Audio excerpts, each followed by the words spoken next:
दोस्तों, आजकल पश्चिम एशिया में ईरान, अमेरिका और इजराइल के बीच युद्ध चल रहा है, जिसके चलते पश्चिम एशिया के साथ साथ खाड़ी के देशों से दक्षिण एशिया के देशों को होने वाले तेल और गैस की आपूर्ति में काफ़ी बाधा आई है।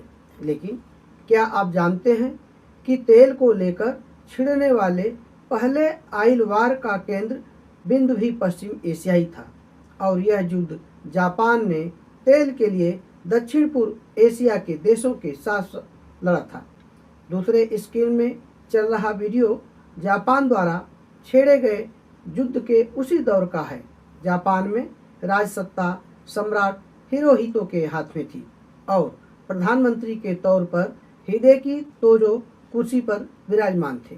दोस्तों, 1941 का यह वही साल था जब दुनिया के इतिहास में एक ऐसा मोड़ आया जब एक संसाधन ने द्वितीय विश्व युद्ध की दिशा बदल दी थी और यह संसाधन था तेल।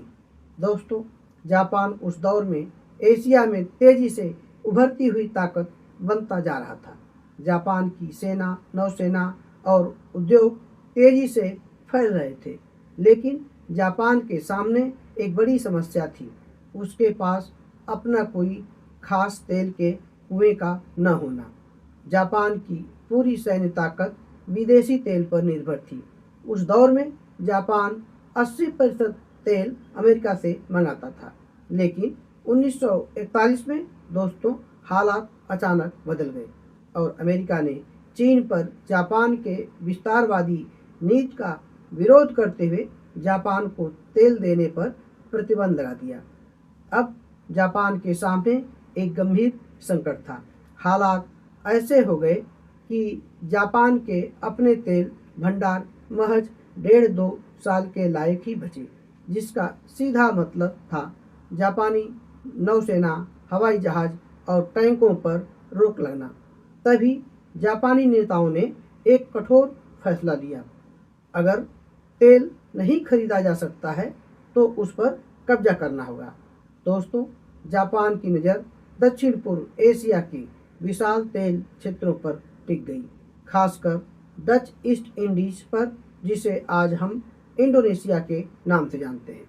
बता दें कि उस दौर में यह क्षेत्र दुनिया के सबसे बड़े तेल उत्पादक क्षेत्रों में से एक था, लेकिन इन तेल क्षेत्रों तक पहुंचने के लिए रास्ते में सबसे बड़ी बाधा थी अमेरिका की प्रशांत महासागर में तैनात नौसेना।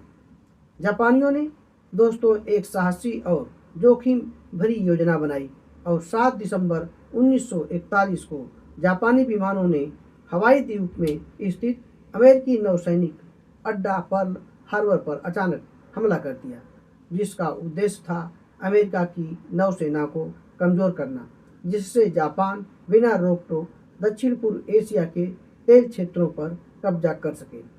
हमले के कुछ ही महीनों बाद जापान ने इंडोनेशिया, मलेशिया और सिंगापुर जैसे क्षेत्रों पर कब्जा कर लिया, जहां बड़े तेल और रबर के संसाधन थे।